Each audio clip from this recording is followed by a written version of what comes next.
This is the Five Stars podcast. Let me talk to you. Hi.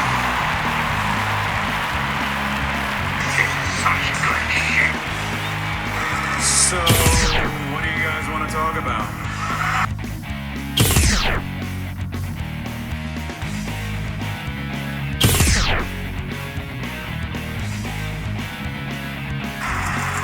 Tell me we're not telling lies.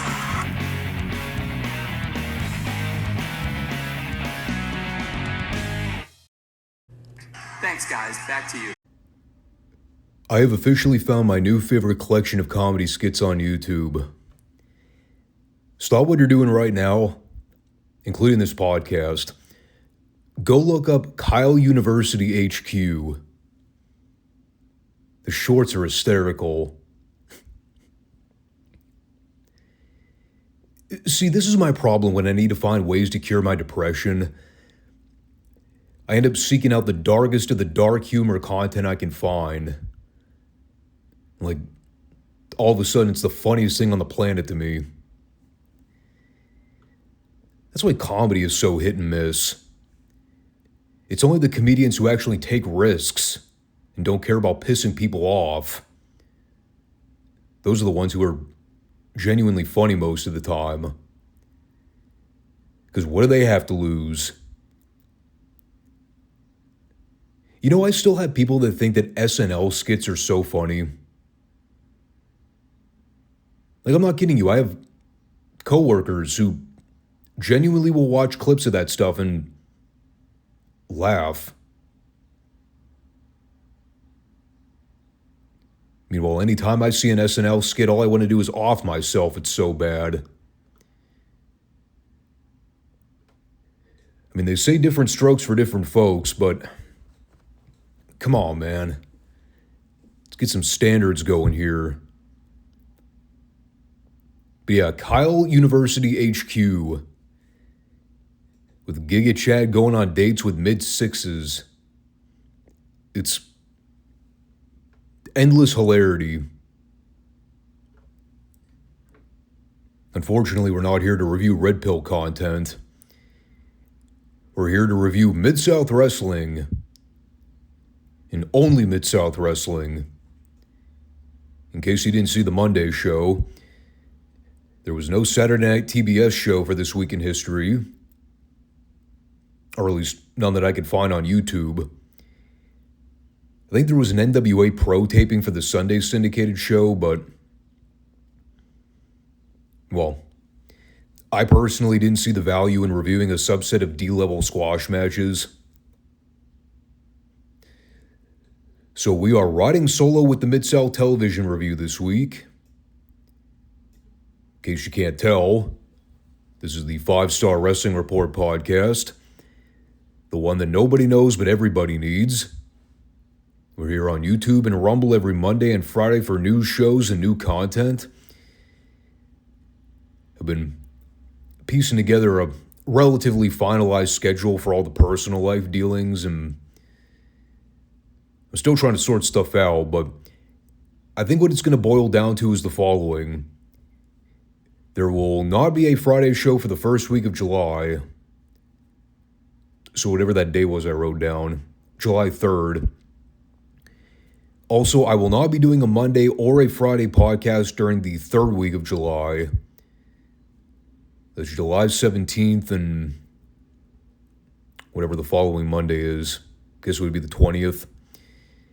I believe those dates are official in my title book here, but don't take it as the gospel truth. I might have to do some more modifications over the next couple weeks because things could pop up. You never know. Not that anybody could possibly care unless you're actually somebody who watches every God blessed show I do. And if you happen to be one of those poor saps, boy howdy are you committed. I do appreciate it. Everybody that comes back to check out the show every week. You are the people that make this happen. The 150 subscribers that I currently have. Whatever that means. It means that I have 150 people that, for some odd reason, enjoy this podcast and like to hear me rant and rave about classic wrestling. So there are people that exist out there that share my values. Anyway, let's go ahead and get into the review here and try to get out of here in a solid 45 minutes if we're lucky.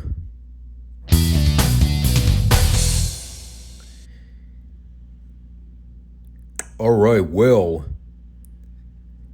I had to use the network version to watch Midsouth this week. Not sure why, but the playlist I've been using on YouTube didn't have the June 27th, 1985 episode archived. Even though technically this version had the show titled June 29th. Regardless, it's the same thing. And, I always hate how clean the network version looks compared to the original tapes. I don't know, there's something about that raw, authentic footage that hits home a lot better for me. That's why it's frustrating to watch the retro raw footage, because I know it's all the edited network tapes. It just looks too polished. It also comes with that annoying caveat of having to hear the overdubbed music.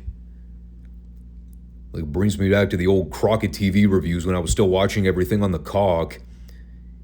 Like, I got so accustomed to those dubbed over theme entrances, I forgot what the original tunes actually sounded like. Case in point, the opening tag match this week, we had Tom Pritchard and Pat Rose taking on the Fantastics.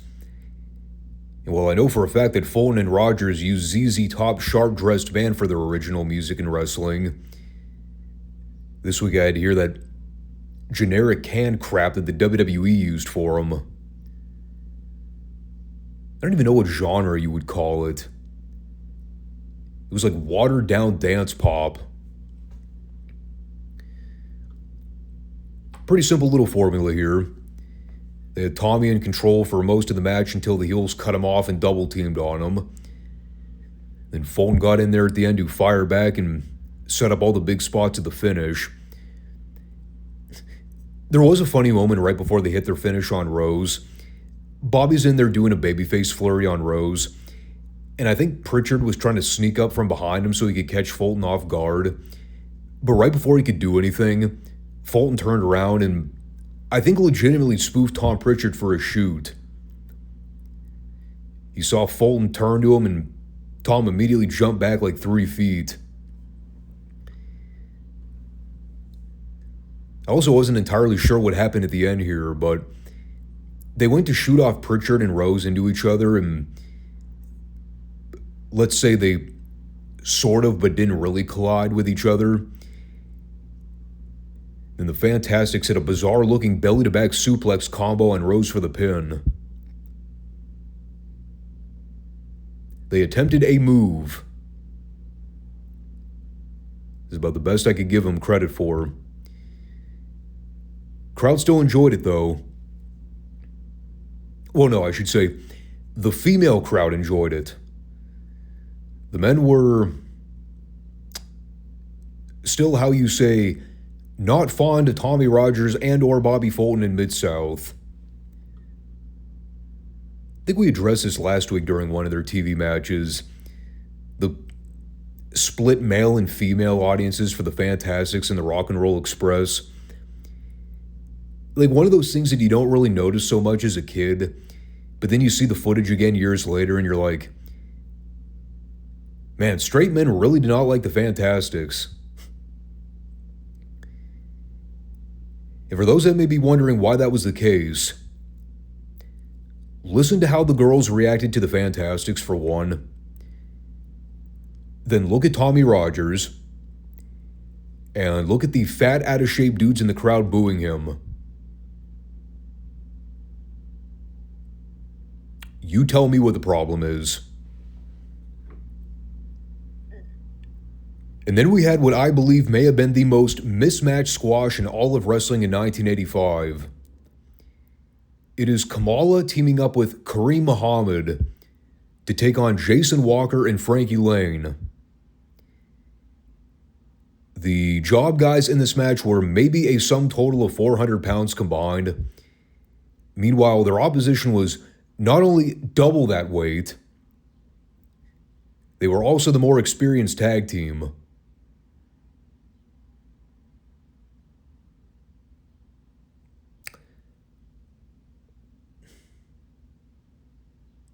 Hell, I wouldn't have signed the contract. I'd have taken one look at that and said, fuck this. The money ain't worth it, brother. I'd rather sign up to wrestle Brad Armstrong. Sure, I might lose, but at least I won't be eaten whole.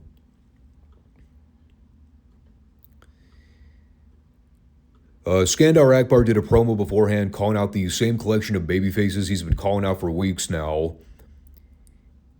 He also put over his new team and said they're the most lethal and powerful team in all of wrestling, which was not a frivolous statement. They devoured these poor saps in very quick order. I'm not implying or suggesting that the match was good. If you were watching it for the technical grappling aspect, you were probably left feeling disappointed. The finish, however, was great. Kamala and Muhammad sandwiched Walker in between their ginormous bellies, and then Muhammad dropped an elbow over him and got the pinfall. One of my favorite classic finishes in all of wrestling, when the fat guy just mashes his entire body weight onto you. No flips, no dives, no technically sound moves. Just, I'm going to run at you and crush you with my giant beer gut. That'll put you down real quick. Especially when two guys are doing it to you. Then we had Dick Murdoch taking on Randy Beeson, and what actually wound up being a much more entertaining squash than it probably had any right to be. The only thing I was disappointed by was the finish. Knowing that Murdoch's finish was the brainbuster, and by that same token, looking at the state of Randy Beeson here, I was just giddy with the excitement at the idea of seeing Murdoch try to hoist this fat fuck up in the air. Unfortunately, we did not see Murdoch do the brainbuster. Think that may have been an executive decision on his part. Probably took one look at that and said, there is no way I'm getting this guy up for the fucking brainbuster. I wish he would have tried, though. The best spot was when Beeson went to try to pull Murdoch's hair, and while Randy Anderson's chewing him out, you see Murdoch casually go over and pull Pee Wee aside, and he gently pats him on the head. He turns to look at Randy Beeson. He does the classic spit take into his hands, as if to say, all right, boy, now the shit's on. And that was the setup to Murdoch hitting a running elbow for the pin. Still think he should have attempted the brainbuster. Like, even if he dropped him, it's like, fuck, who cares? It's Randy Beeson. He wasn't going to draw a dime anyway. I think Dickie took the work smart, not hard approach here, which I can respect. And so then we had Buddy Roberts and Michael Hayes making a surprise appearance. We had Buddy taking on Private Terry Daniels. Babyface Freebirds. Or at least that's the perception based on the crowd reaction here. It's always a weird thing to process. I mean, the Birds always had fans. Like even in Dallas when they were mostly working as heels, I mean, at the height of the popularity in the Von Erich feud, you still had people at the Sportatorium cheering for Hayes, Roberts, and Gordy. Not to the extent that people were cheering Hayes and Roberts down here in Mid-South. There was also that very brief window in like early '85 when the Birds sided with the Von Erichs as baby faces and then very quickly turned heel again. It was such a blimp on the radar that nobody probably remembers that. I do because I reviewed the shows, but it was not too memorable. Regardless, they were total baby faces here, which I think worked in Hayes' favor because, I shit you not, the first thing he tries to do, he tries to springboard over the top rope as he and Buddy are making their entrance. He tripped and almost fell right on his ass. I was like, it's a good thing the Birds aren't major heels by this point, because these people would not have let Hayes live that one down. I laughed. I mean, it was unintentional yet so comical. No Gordy here either, which wasn't unusual for the Birds when they made their occasional Mid-South runs. '85, I think, was a year where they mostly spent their time in the AWA. They were only in Dallas for, I think, maybe 4 or 5 months. And again, I use the term babyface perception because they were still theoretically supposed to be heels. I mean, you had Hayes out on the floor running interference and being super obnoxious to the fans. Buddy was working heel by and large. But even in their attempts at trying to get heat on themselves, it didn't work out in the end. When Hayes went to trip up Daniels, the fans popped. At that point, I think Hayes just threw his hands up and said, well, fuck it. Ain't nothing I can do about it. They also ghetto stomped Terry afterward until Dickie Murdoch finally ran out to make the save. And that at least got the crowd mostly behind the babyface side of the equation. So they picked the right guy to come out and run the Birds off. We also had a funny moment during that exchange where Murdoch was reaching through the ropes to pull on Buddy's ring trunks, while Hayes was trying to pull him in the other direction. They did the old moon exposure with Buddy's ass. And they graciously spared us the hard cam shot and only made it visible to the Irish McNeil fans, which I was more than okay with. I've seen enough of Ric Flair's bare ass to know I'm good with needing that visual stuck in my head. But, yeah, that was that. We did get a Birds promo at the end of the show, so they will be making a few more appearances before they head out again. What we would call their yearly pit stop run. They are also going to come back full-time within the next year. 86 to 87 was the year the Birds were pretty much running a full schedule with Watts right before Crockett bought the company and took all the talent in the fall of 87. And we'll be seeing Gordy back too, which will be nice. He ends up winning the UWF World title. I almost forgot about that. There is a lot of weird shit that happens during that run, though. Like Sunshine coming in as their manager. And at some point, they sort of arbitrarily break up, and I think Hayes turns babyface and has a singles run for a while. Just a lot of oddball stuff that they were doing in the final months before Watts became dissociated and a lot of the talent went their separate ways.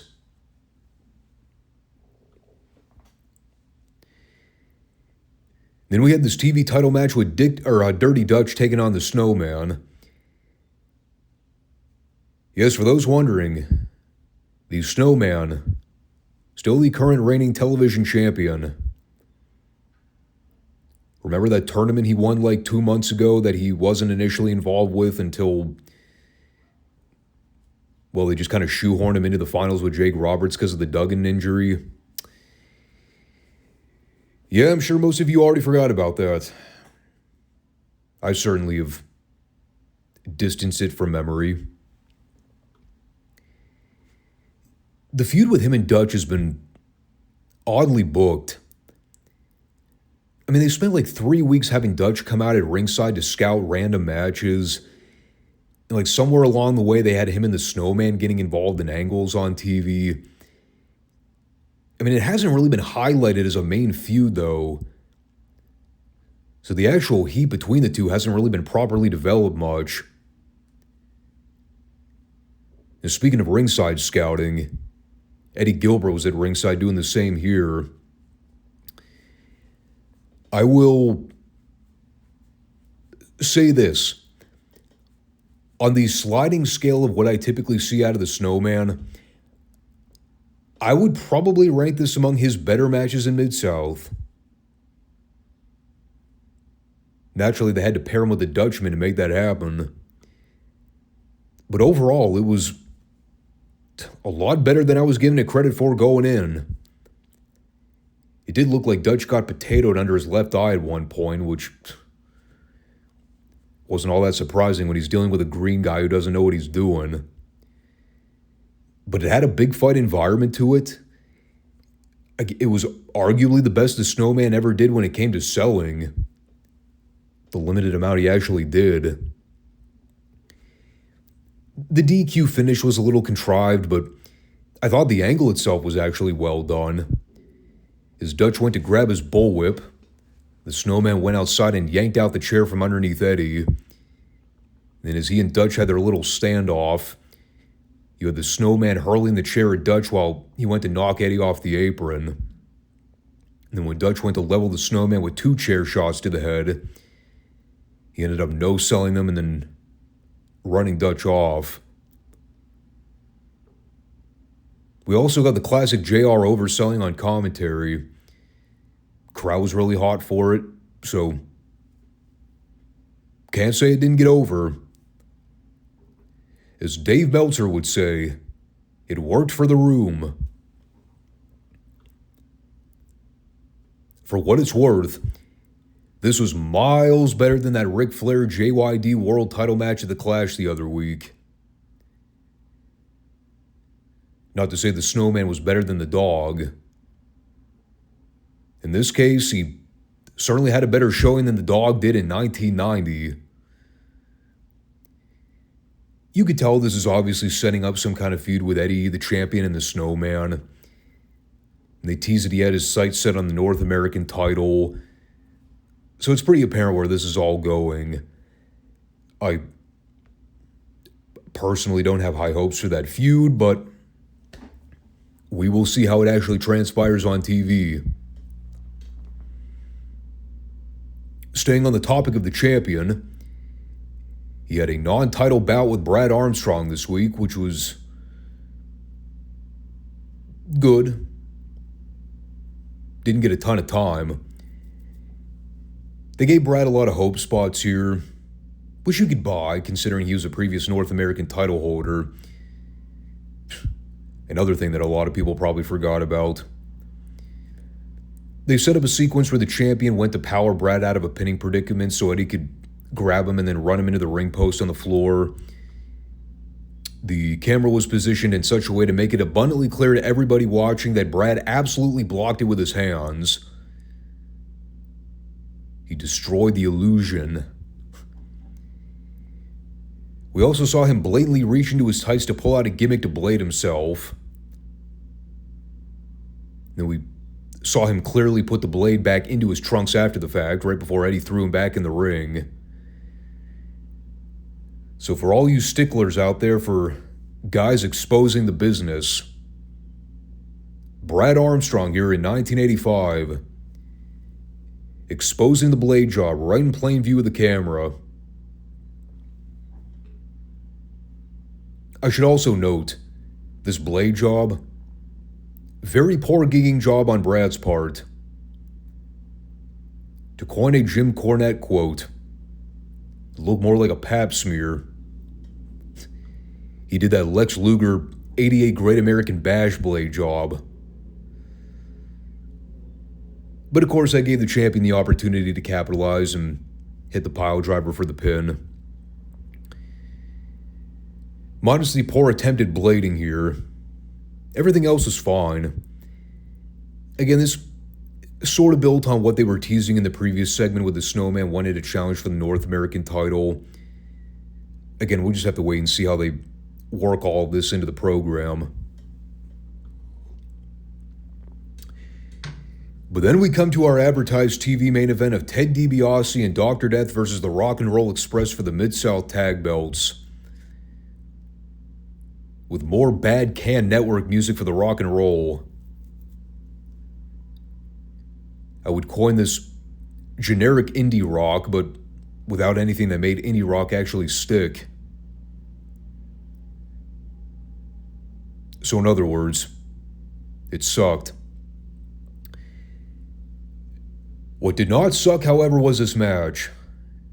God damn, this match was awesome.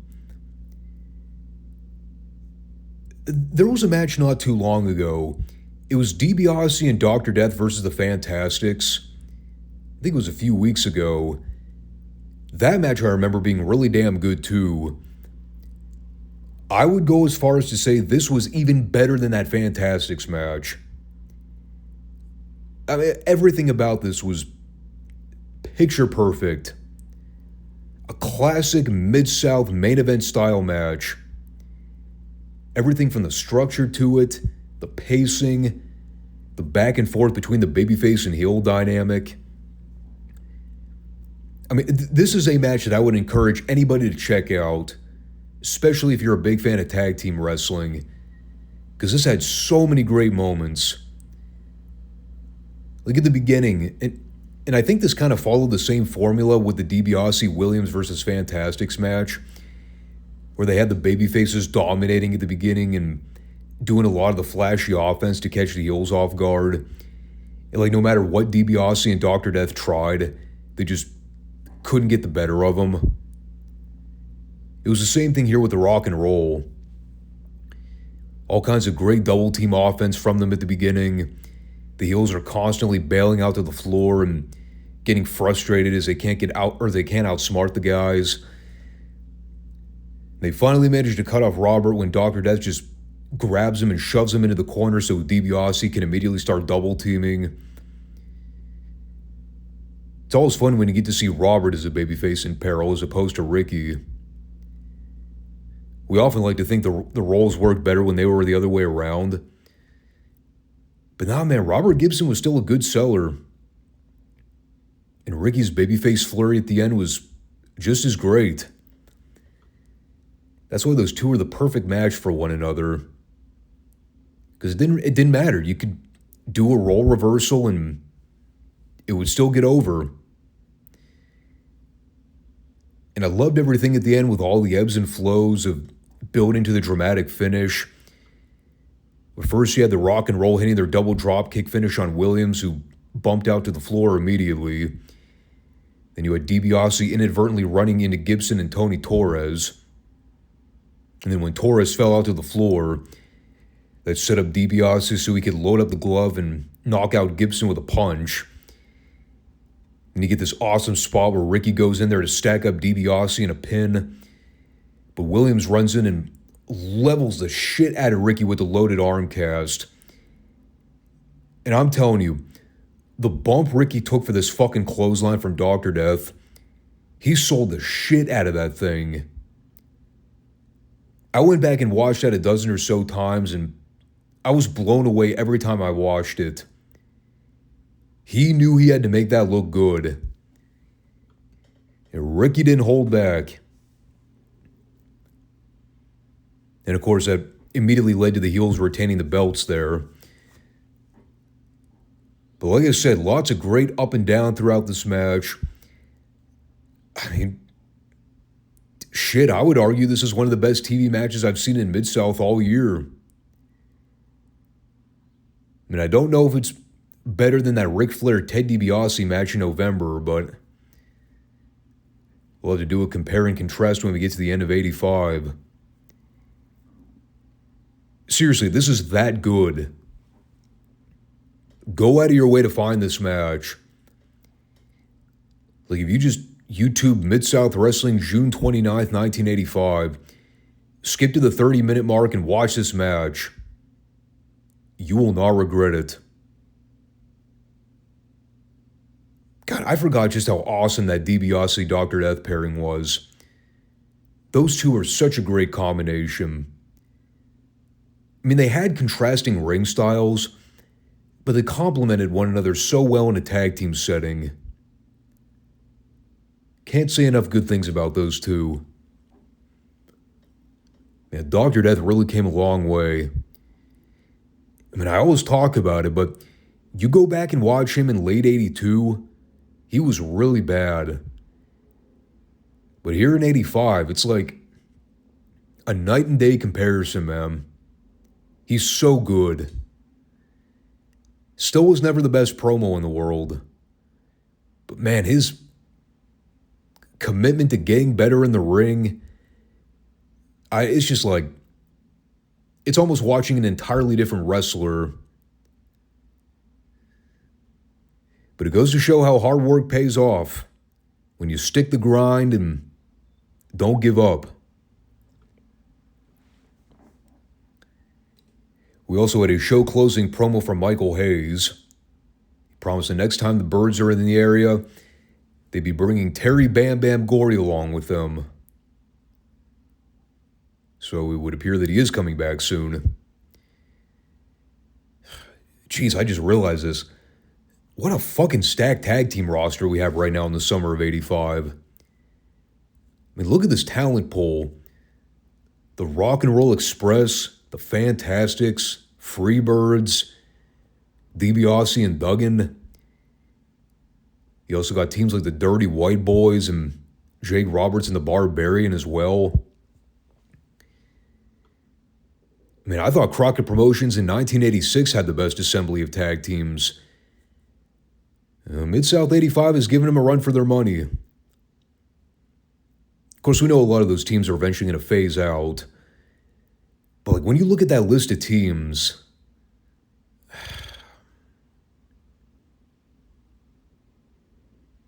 mean, tag team wrestling used to be a big deal.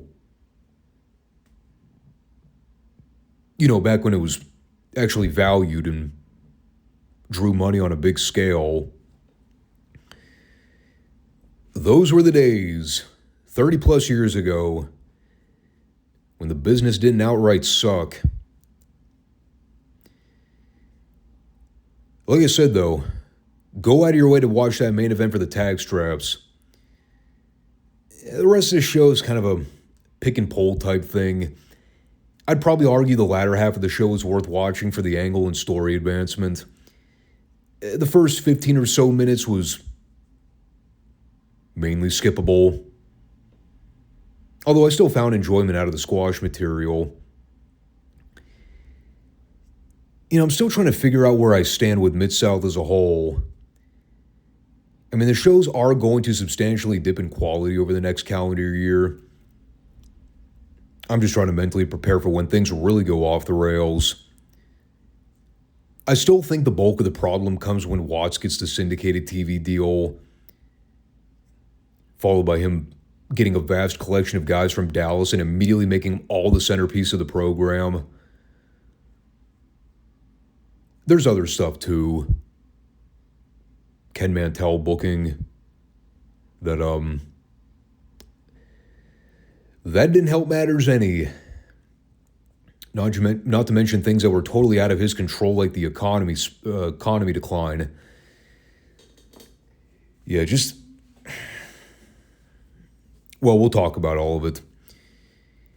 We are still in a reasonably good period right now, so I'm just lounging back and enjoying things while I still can. The good can't last forever, as we found out with the NWA reviews. But yeah, there you go. Short and sweet to the point this week. Good stuff. Thanks everybody for watching. I will be returning this coming Monday for, I believe, the go-home show to the upcoming Calgary In Your House. And next week, I think we will also have a regular Friday show. Or is that the last week of June? Maybe not. Yeah, that's right. Next week is the last week. So, oh, no, never mind. I'm looking at my date book right here. No, I said the first week of July is when I need to put a pause on things for a minute. So, yeah, plan right now for there to be shows through the remainder of the month. Anyway, I'm going to get out of here. Thanks everybody for watching, and I'll talk to you all soon. Take care and peace out.